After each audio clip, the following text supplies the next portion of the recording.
हिते पाण खां प्राइम फैक्टराइज़ेशन पुछी वई आहे 36 जी।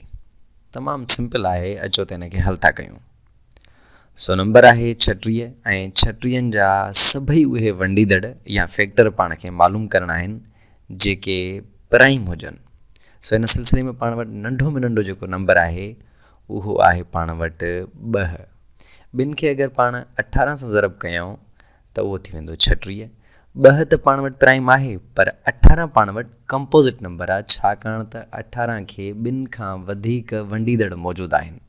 सो इनखे असांखे फर्दर या अञा वधीक वंड करणो पवंदो। साॻे तरीक़े सां 18 ते ॿिनि जो खोड़ो अगरि असां आणूं त 9 दफ़ा वेंदो ऐं 9 पाण वटि कंपोज़िट आहे। पोयां जेके पाण खे 2 नंबर मिलिया उहे प्राइम आहिनि, पर 9 अञा कंपोज़िट आहे। सो 9 खे ॿिनि जो खोड़ो त न वेंदो। सो 9 ते पाण 3 जो खोड़ो हणंदासीं 3 दफ़ा।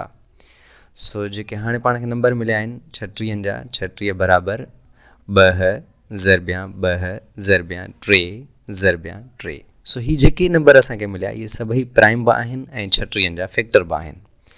अचो त पाण पंहिंजो जवाबु चेक कयूं। सो जवाबु आहे 2 ज़रबिया 2 ज़रबिया 3 ज़रबिया 3।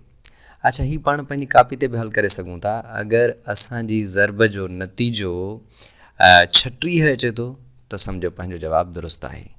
सो हिते ही बि पंहिंजो जवाबु दुरुस्त आहे। अहिड़े ई तरीक़े सां अगरि पाण खे नंबर मिलियलु आहे 30 त पोइ कीअं हल कंदासीं। तरीक़ो बिल्कुलु साॻियो आहे जीअं 36 वारो तरीक़ो हुयो। सो नंबर आहे 30 ऐं 30 खे पाण अगरि ॿिनि सां वंड कयूं त ॿिनि जो खोड़ो 15 दफ़ा वेंदो 30 ते। हाणे पाण वटि 15 कंपोज़िट आहे, 15 ते ॿिनि जो खोड़ो न वेंदो।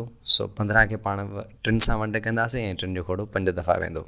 सो हींअर जेके पाण खे नंबर मिलिया 5 3 2 इहे 3 प्राइम आहिनि ऐं फैक्टर बि आहिनि 30 जा।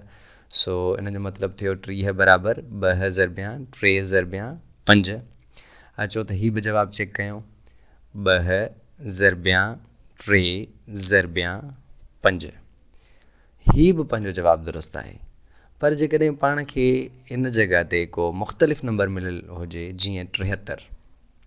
73 हिकु अहिड़ो नंबर आहे जेको पाण वटि 36 ऐं 30 जेके पाण खे अॻे नंबर मिलियल हुया उन्हनि खां मुख़्तलिफ़ आहे। तरीक़ो बिल्कुलु साॻियो आहे। सो हिन सिलसिले में बि साॻियो 2 खां पाण शुरूआति कंदासीं, 2 जो खोड़ो 73 ते वेंदो कोन। इन खां बाद में पाण वटि नंबर आहे 3, 3 जो खोड़ो 73 ते वेंदो कोन। 4 सां पाण हिनखे वंडण जी कोशिशि कंदा नसीं, छाकाणि त 4 कंपोज़िट नंबर आहे ऐं पाण खे 73 जा प्राइम फैक्टर्स ॻोल्हणा आहिनि। सो 5 जो खोड़ो 73 ते वेंदो कोन। 6 पाण कंपोज़िट आहे। 7 जो जेको आहे खोड़ो इन ते वेंदो कोन। 8 9 10 पाण जेके सभई तादाद आहिनि नंबर आहिनि इहे कंपोज़िट आहिनि। 11 जो बि वेंदो कोन। इन जो मतिलबु ईअं थी वियो त 73 जेको नंबर आहे इहो पंहिंजे पाण जो पाण ई प्राइम फैक्टर आहे। इन खां अलावा हिन जो ॿियो कोई बि प्राइम फैक्टर मौजूदु नाहे, छाकाणि त को बि इनखे वंडे कोन थो। सो पाण जवाबी जेकी असां वटि आहे चेक करण वारी लिस्ट उन में 73 ई लिखंदासीं। हिते हिकिड़ी इम्पॉर्टेंट ॻाल्हि तव्हांखे ॿुधायां त पाण 73 खे 1 सां ज़रब कयूं तॾहिं बि को फ़र्क़ु न पवंदो। यानी हिकु त फैक्टर आहे 73 जो, पर हिकु प्राइम नंबर न आहे ऐं पाण खे सभई प्राइम फैक्टर ॻोल्हणा आहिनि। सो हिते पाण वटि सिर्फ़ु 73 ई लिखणो पवंदो। सो अगरि पाण हिनखे ॾिसूं त ही बि पंहिंजो जवाबु दुरुस्त आहे।